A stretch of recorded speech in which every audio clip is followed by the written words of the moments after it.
आज का चैप्टर है हमारे पास chapter number 3, atom and molecules. Atoms and molecules,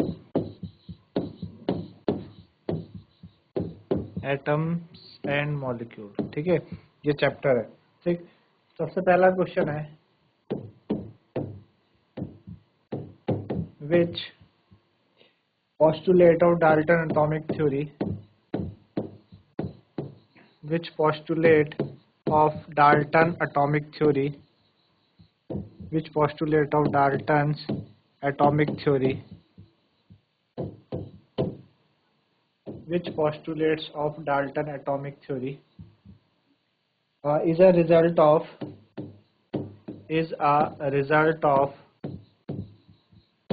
law of conservation, law of conservation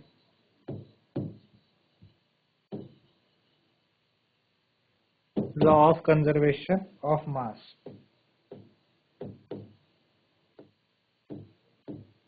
ठीक है, डाल्टन का कौन सा postulate law of conservation of mass को क्या करता है, बताता है। यह law of conservation of mass का एक रिजल्ट है ना। तो डाल्टन का आपने ये पोस्टुलेट पढ़ा था कि atom can neither been created nor been destroyed, है ना। यही क्या है आपका, इस बात को साबित करता है कि atom can neither been created, atom can neither been created, atom can neither been created nor been destroyed, nor been destroyed। ठीक है, ना ही एटम को आप क्रिएट कर सकते हैं, ना ही आप उसको तोड़ सकते हैं। It is the smallest particle बोल सकते हैं, smallest part of the matter बोल सकते हैं। और law of conservation of mass भी यही हमें बताता है कि मास नाइदर बीन क्रिएटेड, मास को ना ही बनाया जा सकता है, ना ही उसको डिस्ट्रॉय किया जाता है। तो ये वाला जो पोस्टुलेट है डाल्टन एटॉमिक थ्योरी का, इस बात को क्या करता है, प्रूफ करता है, हमें बताता है। ठीक है ना। चलिए अगला क्वेश्चन है, क्वेश्चन नंबर 2 की बात करते हैं कि which postulates of Dalton atomic theory,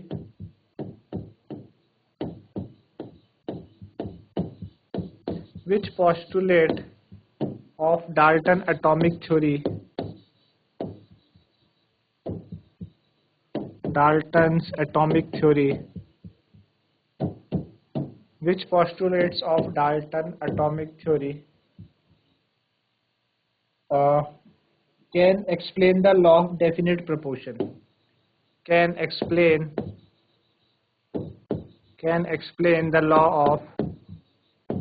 explain the law of definite proportion।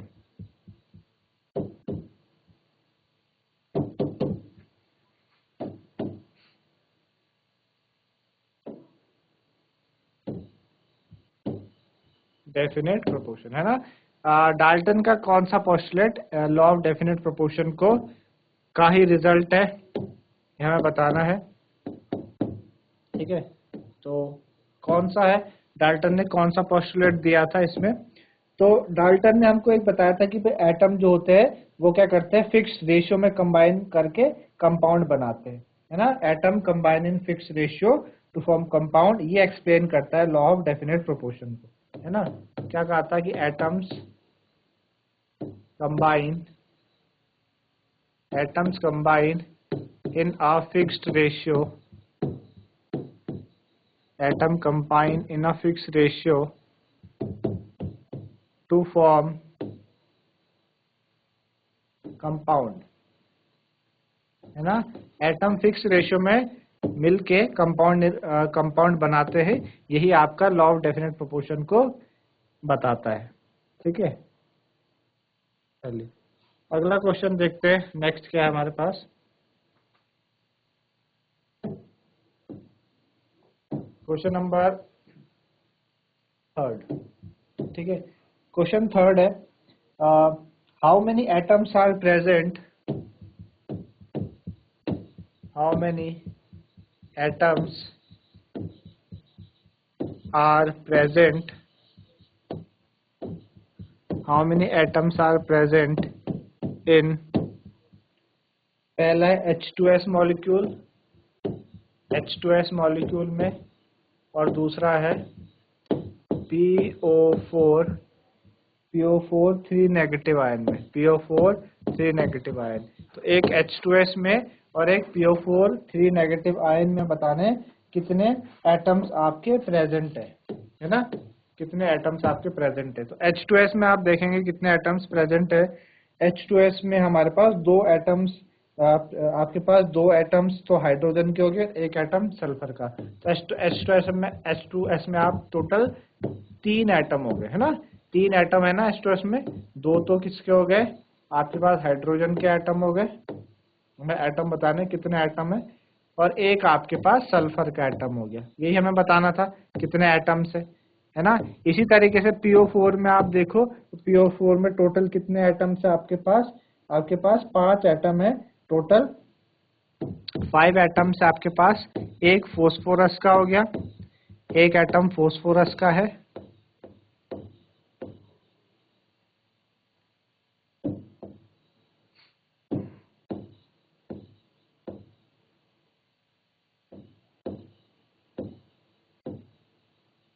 ठीक है, और 4 ऑक्सीजन के हैं। तो इस तरीके से इसमें 5 एटम हो गए। तो बात समझ में आएगी आपको इस तरीके से। चलिए अगला क्वेश्चन देखें, क्वेश्चन नंबर 4 क्या है हमारे पास। Calculate the molecular mass of each of the following. Calculate molecular mass, आपको क्या करना है, मॉलिक्यूलर मास निकालना है इन सब का। पहला हमारे पास किसका निकालना हमको, सबसे पहला हमारे पास है, मैं आपको कुछ के बता देता हूँ। आपको दिया है जैसे H का होता है एटॉमिक मास 1U, ठीक है, और आपके पास कार्बन का होता है 12U, ऑक्सीजन का होता है 16U, ठीक है, और हमें क्या दिया, Cl का होता है 35.5, Cl का कितना होता है 35.5U, और N का होता है नाइट्रोजन का 14U। ये हमारे पास कुछ स्टैंडर्ड एटॉमिक मास हमको दिए हैं, हमें मॉलिक्यूलर मास निकालना है। सबसे पहला हमको दिया है H2 का मॉलिक्यूलर मास, आप निकालो H2। H का कितना होता है 1, कितने हैं 2, 1 इंटू 2, तो कितना हो गया 2 हो गया आपके पास, है ना, 2U हो गया। दूसरा हमें क्या दिया है, दूसरा दिया है O2, O का कितना होता है 16 इंटू 2, तो कितना हो गया 32U हो गया, ठीक है।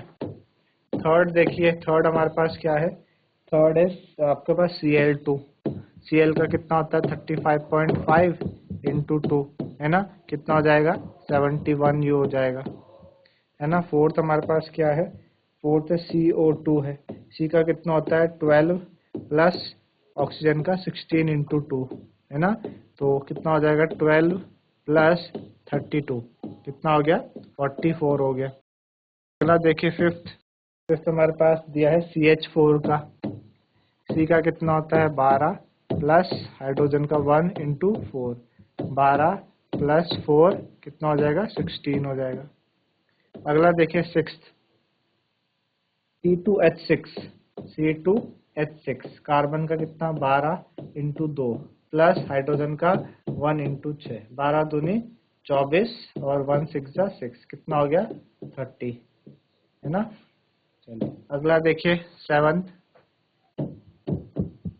हमारे पास क्या है आपका NH3, सेवंथ है आपके पास NH3, N का कितना होता है 14 प्लस 1 इंटू H का होता है 3, है ना, 14 प्लस 1 3 जा 3, टोटल कितना हो गया 17, ठीक है। एट्थ आप देखिए, अगला हमारे पास C2H4, C2H4 कार्बन का कितना 12 इंटू 2 प्लस हाइड्रोजन का 1 इंटू 4, कितना हो गया 24 और 4 कितना 28, ठीक है। चलिए अगला देखिए नाइन्थ क्या हमारे पास CH3OH, CH3OH कार्बन का कितना 12, हाइड्रोजन 1 इंटू 3, ऑक्सीजन 16 और हाइड्रोजन 1, है ना, तो 12 प्लस 3 प्लस 16 और प्लस 1, है ना, कितना हो गया 16 4 20 और 12 32 है ना, 32 हो गया, 16 बार 28 4 32, ठीक है ना। इस तरीके से ये इनके एटॉमिक मास है, मेरे ख्याल से आप लोगों को समझ में आया किस तरीके से हमने किए। आगे बढ़ते हैं, अगला क्वेश्चन क्या है। अगला हमारे पास what are polyatomic ion, what are polyatomic ion, है ना। What are polyatomic ion, give example, what are polyatomic ion, give example, what are polyatomic ion, give example. Polyatomic ion क्या होता है, example बताया हमें। तो ion जिसमें कि एक से ज्यादा एटम मौजूद होते हैं उसको हम पॉली एटॉमिक आयन बोलते हैं, है ना। पॉली एटॉमिक आयन हम उसे बोलते हैं the ion which consist of more than one atom, the ion which consists of more than one atom, वो आयन जिसमें एक एटम से ज्यादा होता है, more than one atom, उन्हें हम पॉलीएटॉमिक आयन बोलते हैं। जैसे कि CO3 2 नेगेटिव में आप देख पा रहे 2 एटम है इसके पास, है ना। ये मतलब एक कार्बन है और 3 ऑक्सीजन के हो गए। और आप दूसरे एग्जांपल क्या ले सकते हैं, SO4 2 नेगेटिव सल्फेट, इसको बोलते हैं कार्बोनेट, इसे कार्बोनेट कहा जाता है। इसको क्या कहा जाता है, सल्फेट कहा जाता है, सल्फेट, है ना। एक आपके पास कार्बोनेट हो गया, एक सल्फेट हो गया, तो इन्हें हम पॉलीएटॉमिक आयन बोलते हैं। जिसके पास एक से ज्यादा एटम मौजूद होते हैं उसे हम पॉलीएटॉमिक आयन बोलते हैं, ठीक है ना। चलिए आगे बढ़ते हैं। नेक्स्ट क्या है, नेक्स्ट हमारे पास है calculate the molar mass of the following, ये तो हमने लोग अभी किया था। हमें what is the mass of, अगला क्वेश्चन है what is the mass,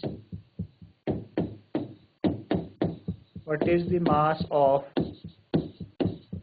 what is the mass of, पहला हमको क्या दिया है, 1 mole of nitrogen atom, 1 mole of nitrogen atom, 1 mole nitrogen atom का मास कितना होता है। दूसरा हमें दिया है 4 मोल of aluminium atom, 4 mole of aluminium atom, 4 mole of aluminium atom, ठीक है। तीसरा हमको दिया है 10 mole of sodium sulphide, 10 mole of sodium sulphide, 10 mole of sodium sulphide, 10 mole of sodium sulphide, Na2SO3। Sodium sulphide क्या होता है, Na2SO3 होता है, ठीक है ना, Na2SO3। एल्यूमिनियम का एटॉमिक मास, Al का जो एटॉमिक मास होता है वो होता है 27 यूनिट, ठीक है। तो ये हमें बताने, इनका आंसर देने हैं। सबसे पहला 1 मोल ऑफ नाइट्रोजन एटम में कितना मास होता है, 1 मोल नाइट्रोजन एटम में कितना मास होता है ये हमें बताना है, ठीक है ना। 1 मोल में कितना मास होता है, तो हमें पता है कि 1 मोल ऑफ नाइट्रोजन में, 1 मोल ऑफ नाइट्रोजन एटम में क्या होगा, उसका अपना मास होगा। 1 मोल नाइट्रोजन एटम में उसका क्या होगा, अपना मोलर मास होगा। भाई जितना मोलर मास है नाइट्रोजन का उतना ही 1 मोल में होता है, मोलर मास ऑफ नाइट्रोजन, है ना। तो मोलर मास ऑफ नाइट्रोजन कितना होता है, 14 होता है। मोलर मास ऑफ नाइट्रोजन कितना होता है, 14 ग्राम। 1 मोल ऑफ नाइट्रोजन एटम में 14 ग्राम हो जाएंगे। दूसरा बोला 4 मोल ऑफ एल्यूमिनियम एटम में हमें बताना है, 4 मोल ऑफ एल्यूमिनियम एटम में। तो हमें बताया कि 1 मोल ऑफ एल्यूमिनियम में 1 mole of aluminium equal to उसका molar mass. 1 mole of aluminium में क्या होगा, मोलर मास होगा एल्यूमिनियम का, मोलर मास ऑफ एल्यूमिनियम। अब मोलर मास ऑफ एल्यूमिनियम कितना होता है, 27 यूनिट होता है, 27। अभी हम ग्राम में बात कर रहे हैं, है ना, 27 ग्राम। तो हमें 4 मोल में बताना, 1 मोल में अगर इतना है तो 4 मोल में कितना हो जाएगा। अगर 1 रुपए में आप 5 टॉफी लेते हैं तो 4 रुपए में कितने लोगे, 4 इंटू 5 लोगे, यानी 20 हो जाएगी। 1 मोल में 27 ग्राम है तो 4 मोल में कितना हो जाएगा, 4 7 28, कैरी ओवर 2, 4 2 8 और 2 10, 108 ग्राम हो जाएगा 4 मोल, ठीक है ना। चलिए अगला है आपके पास 10 मोल ऑफ सोडियम सल्फाइड में बताना, 10 मोल ऑफ सोडियम सल्फाइड में, ठीक है ना। तो पहले हम मोलर मास निकाल लेते हैं सोडियम सल्फाइड का। मोलर मास ऑफ Na2SO3, ठीक है। Na2SO3 का आप मोलर मास निकाल लो तो Na कितना होता है 23 मल्टीप्लाई बाय 2 प्लस सल्फर कितना होता है 32 प्लस ऑक्सीजन कितना होता है 16 या कितना, है ना। तो 46 हो जाएगा, ये कितना हो जाएगा 32 और ये कितना हो जाएगा 48, है ना। 8 और 2 10, 6 16, 6 कैरी ओवर 1, 4 4 8 और 3 11 और 1 12, 126 ग्राम। तो जो मोलर मास है Na2SO3 का 126 ग्राम है। तो हम ऐसे लिख सकते हैं कि 1 mole of Na2SO3, 1 mole of Na2SO3 में क्या हो जाएगा, मोलर मास हो जाएगा Na2SO3 का, मोलर मास ऑफ Na2SO3, और Na2SO3 का मोलर मास अभी हमने निकाला कितना 126 ग्राम हमें निकाला। तो हमें 1 मोल का हमको दिया है, हमें 10 मोल का बताना है, 10 मोल ऑफ Na2SO3 का हमें बताना है ना। तो 10 मोल ऑफ Na2SO3 में क्या जाएगा 126 मल्टीप्लाई बाय 10 यानी 1260 ग्राम आ जाएगा, है ना। कितना आ जाएगा 1260 ग्राम हो जाएगा। तो आई बात समझ में आपको किस तरीके से हमने ये बताया। ओके, इस तरीके से आपको करना था, इजी है। चलिए आगे बढ़ते हैं नेक्स्ट क्वेश्चन की तरफ। नेक्स्ट हमें क्या दिया है, कन्वर्ट इनटू मोल। पहले आपको मोल को मैं लेके आना था, अभी आपको करना है कन्वर्ट इनटू मोल। मोल में हमें कन्वर्ट करना है। पहला क्या दिया है, पहला दिया है 12 gram of oxygen gas, 12 gram of oxygen gas, ठीक है। 12 ग्राम ऑफ ऑक्सीजन गैस में कितने मोल होते हैं, फर्स्ट ये है। सेकंड हमें दिया है 20 ग्राम ऑफ वाटर में कितने मोल होते हैं, 20 ग्राम ऑफ वाटर में कितने मोल होते हैं, ठीक है। और सी हमें दिया है 22 ग्राम ऑफ CO2 में, 22 ग्राम ऑफ कार्बन डाइऑक्साइड में CO2 में कितना होता है, ठीक है। तो आइए एक एक करके सॉल्व करेंगे। सबसे पहले ए हमें पूछा, 12 ग्राम ऑक्सीजन में कितने मोल होते हैं, 12 ग्राम ऑक्सीजन में कितने मोल होते हैं, ये हमको बताना, 12 ग्राम ऑक्सीजन में कितने मोल होते हैं, ठीक है ना। चलिए, तो हमें पता है कि ऑक्सीजन का जो मास है, ऑक्सीजन गैस है ये, है ना। तो ऑक्सीजन गैस O2 होती है, तो O2 का आप मोलर मास निकालेंगे, कितना हो जाएगा 16 × 2, कितना हो जाएगा 16 दूनी 32 हो जाएगा, है ना। 16 दूनी कितना हो जाएगा 32 हो जाएगा आपके पास, ठीक है ना। तो हमें पता है कि भाई 32 ग्राम में 1 मोल होगा। 1 मोल में जितना उसका मोलर मास है उतना ही होता है, यानी 32 ग्राम में, है ना, 1 मोल में उसका मोलर मास होता है। तो 32 ग्राम में उसके 1 मोल हो जाएंगे, 32 ग्राम में 1 मोल हो जाएंगे।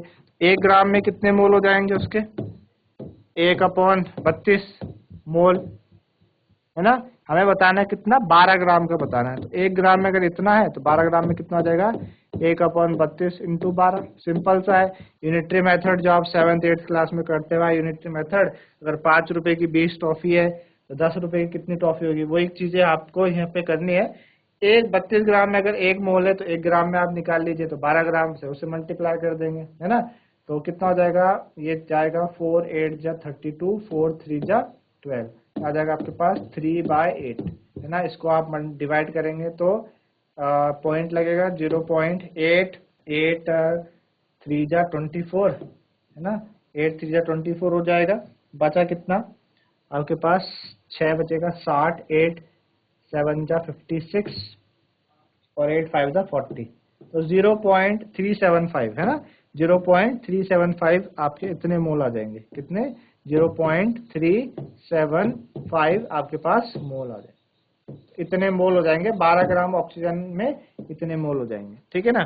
चलिए, दूसरा क्या था हमारा, दूसरा था हमारे पास, हमें बताना था 20 ग्राम वाटर में कितने मोल है। 20 ग्राम वाटर में, तो पहले वाटर होता है H2, इसका मोलर मास आप निकाल लो, 1 × 2 प्लस ऑक्सीजन का कितना 16, तो मोलर मास इसका कितना आ गया 16 दूनी 18 ग्राम, है ना। तो हमें पता है कि 18 ग्राम में 18 gram of water, 18 gram of water equal to how many mole, 1 mole. 18 gram of water में कितने मोल होते हैं, 1 मोल होते हैं। तो 1 ग्राम ऑफ वाटर में कितने मोल हो जाएंगे, सिंपल यूनिटरी मेथड है, 1 ग्राम में हो जाएंगे 1/18 मोल, है ना, इतना हो जाएंगे। हमें बताना 20 ग्राम का बताना था, 20 gram of water equal to how many mole. तो 20 gram of water equal to how many mole कितना हो जाएगा, 1/18 इंटू 20 है ना, बस सिंपल कट जाएगा, 2 9 जा 2 10 जा 2 9 जा 18 2 10 जा इतना, तो लगभग कितना आ जाएगा ये 10/9, ये आ जाएगा 1.11 है ना, 9 1 जा 9, एक बचेगा पॉइंट लगा 0, फिर 9 1 जा 9, फिर एक पॉइंट लगा 0 9 1 जा 9, तो 1.11 मोल के आसपास आपके पास 20 ग्राम वाटर में होते हैं। ठीक है, चलिए अगला देखिए, सी कितना है हमारे पास, 22 ग्राम ऑफ CO2 में हमें बताना है। तो CO2 का पहले आप मॉलिक्यूलर मास निकाल लो, कार्बन का कितना 12, ऑक्सीजन कितना होता है 16 मल्टीप्लाई बाय 2, तो कितना हो जाएगा 12 16 दूनी 32, तो टोटल कितना 44 ग्राम है ना। तो 44 ग्राम में कितने मोल होते हैं, 44 gram of CO2 equal to how many mole, 40 gram of CO2 equal to 1 mole है ना। 44 ग्राम CO2 में कितने मोल होते हैं, 1 मोल होते हैं। तो हमें बताना है 22 ग्राम में, तो 1 ग्राम का आप निकाल लो, 1 ग्राम ऑफ CO2 में कितने होंगे, 1 ग्राम ऑफ CO2 में हो जाएगा आपके पास 1/44 मोल। ठीक है, हमें बताना है 22 ग्राम के, कि 22 ग्राम ऑफ CO2 में कितने मोल है, 22 ग्राम ऑफ CO2 में कितने मोल है, तो 1/44 इंटू 22 है ना, तो 22 1 जा 22 2 जा 44 हो जाएगा, ये आएगा 1/2, दैट मीन्स 0.5 मोल है ना। तो 0.5 मोल आपके पास हो गया। इस तरीके से आपको बताना है, मेरे ख्याल से आप लोगों को समझ में आ रहा होगा। चलिए आगे बढ़ते हैं, इस तरीके के क्वेश्चन आपने करे, मोल के भी आपने कैलकुलेट कर लिए। नेक्स्ट जो क्वेश्चन हमारे पास है वो है calculate number of aluminium ion, calculate number of aluminum ion, calculate number of aluminum ion, calculate number of aluminum ion in 0.051। ठीक है, calculate number of aluminum ion in 0.051 gram of aluminium, 0.05 gram of aluminium oxide, aluminium oxide. ठीक है, aluminium oxide के 0.01.5 में हमको बताने number of moles कितने होते हैं, सॉरी ऑक्साइड। ठीक है, नंबर ऑफ एल्यूमिनियम के आयन हमें बताने हैं।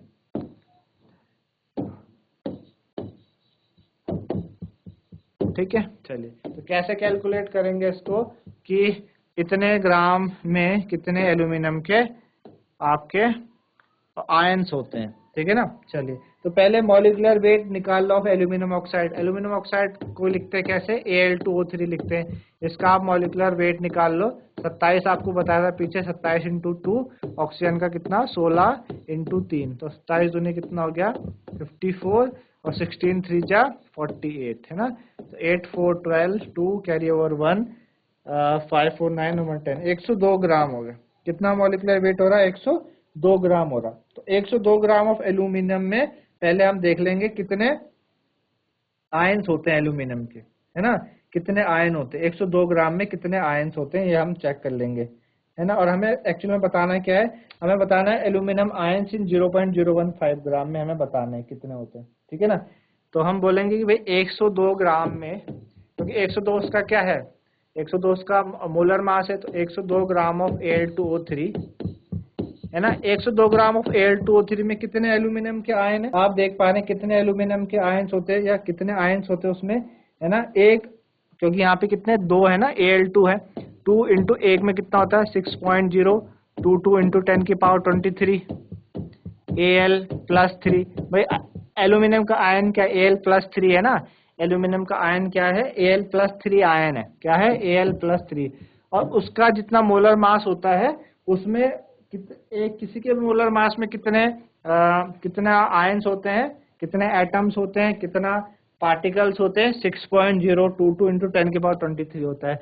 अब Al+3 के कितने हैं, 2 है ना, Al2, क्योंकि आप देख रहे हैं Al2 है तो 2 है और 2 है, तो हम इस तरीके से हो जाएगा। हमें बताना है कितने 0. तो 1 में 102 में अगर इतने हैं, 102 में अगर कितने, तो 1 ग्राम में आप निकाल लो, 1 ग्राम ऑफ Al2O3 में कितने हो जाएंगे, 1 ग्राम ऑफ Al2O3 में आपके पास हो जाएंगे 2 इंटू 6.022 22 इंटू 10⁻23 है ना, इतने हो जाएंगे 1 ग्राम में। 1 ग्राम में हमें बताना 0.051 ग्राम में बताना था ऑफ Al23। Al23 के 0.051 में कितने हो जाएंगे 2 इंटू 6.022 इंटू 10⁻23 डिवाइडेड बाय ऊपर 102 भी तो आएगा। 1 ग्राम में हमारे पास कितने होने चाहिए, क्योंकि 102 में इतने, 1 ग्राम में 102 से डिवाइड भी होगा ना।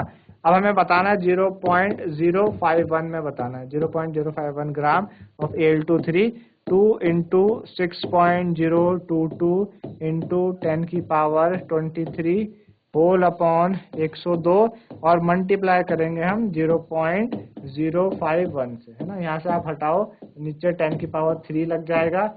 51 2 जा 102, 2 से 2 कटा, कितना बचा 6.022 इंटू 10⁻23 है, 3 ऊपर जाएगा, कितना हो जाएगा 20। 6.022 इंटू 10⁻23 Al+3 के आयन, इतने आयन होते हैं। आई बात समझ में आपको, कितने आयन होते हैं। तो 1 ग्राम में इतने थे तो आपको 0.051 में बताने थे, 0.051 में आपके इतने आयन हो गए हैं। ठीक है, चलिए आगे बढ़ते हैं नेक्स्ट क्वेश्चन की तरफ।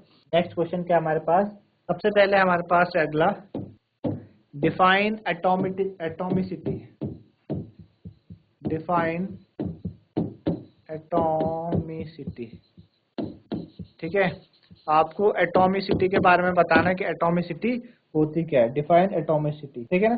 तो number of atom present in one molecule of an one molecule, है ना। नंबर ऑफ एटम प्रेजेंट होते हैं उसको हम एटॉमिसिटी बोलते हैं। Number of atom present in one molecule of a substance. एक मॉलिक्यूल ऑफ सब्सटेंस में जितने एटम है वो उसकी एटॉमिसिटी कहलाती है। ठीक है, एक मॉलिक्यूल ऑफ सब्सटेंस में जितने एटम प्रेजेंट है वो उसकी एटॉमिसिटी कहलाती है।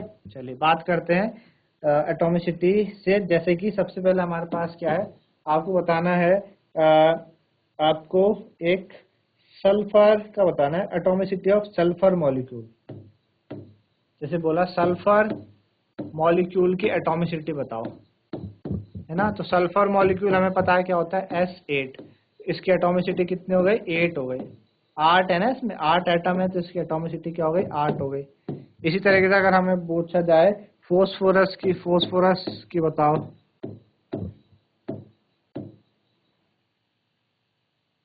ठीक है, फोस्फोरस मॉलिक्यूल की बताओ। तो फोस्फोरस मॉलिक्यूल को P4 लिखते हैं, किसकी एटॉमिसिटी कितनी हो जाएगी आपकी 4 हो जाएगी। 4 एटम मौजूद है इसकी, तो इसकी एटॉमिसिटी हो जाएगी 4, है ना। चलो इस तरीके से। इसी अगला क्वेश्चन हमारे पास ऐसा आता है, गिवन एग्जांपल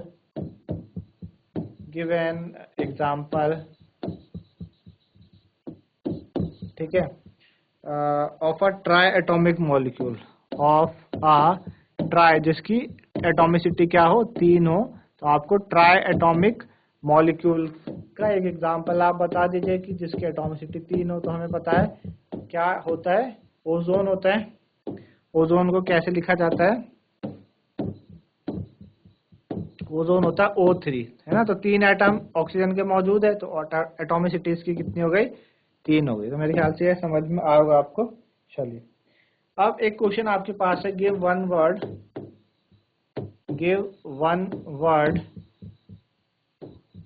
ठीक है, for the following. Give one word for the following. आपके पास एक स्टेटमेंट होगी, उसके लिए आपको एक वर्ड बताना है, क्या वर्ड वो हो सकता है। ठीक है, जैसे कि पहला आपको दिया है a group of atom carrying a charge. A group of atom carrying a charge. Group of atom carrying a charge, है ना। भाई आपको एक ग्रुप ऑफ एटम के बारे में बताना है जो चार्ज कैरी करता है। तो क्या हो सकता है ऐसा ग्रुप ऑफ एटम जो चार्ज कैरी करता है, क्या होगा आयन, है ना। आयन तो ऐसा ग्रुप होता है जिसमें, है ना, एटम का वही तो ग्रुप होता है आयन जिसमें चार्ज होता है। तो इसका आंसर हो जाएगा आयन, ठीक है ना। अगला क्वेश्चन इसी का दूसरा, positively charged ion. Positively charged ion. ठीक है, पॉजिटिवली चार्ज्ड आयन का आप नाम बताएं। तो आपको पता है पॉजिटिवली चार्ज आयन को हम क्या कहते हैं, कैटायन कहते हैं। नेगेटिवली को एनायन बोलते हैं, पॉजिटिवली को कैटायन। अगर ये पूछा जाए कि भाई नेगेटिवली चार्ज बताओ, नेगेटिवली चार्ज क्या है,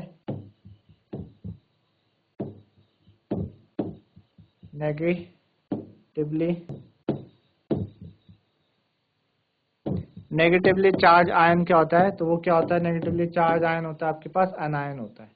ठीक है, एनायन। पॉजिटिवली चार्ज को कैटायन और नेगेटिवली को एनायन। ठीक है ना, तो ये वो आपको मेरे ख्याल से समझ में आएगा किस तरीके से हमने ये किया है। तो इस तरीके से बच्चों आपको chapter number 3 atom and molecules के क्वेश्चन समझ में आए होंगे किस तरीके से करें। सिंपल क्वेश्चंस थे हमने किए। ठीक है ना, तो आज के लिए इतना ही था। धन्यवाद। Have a nice day.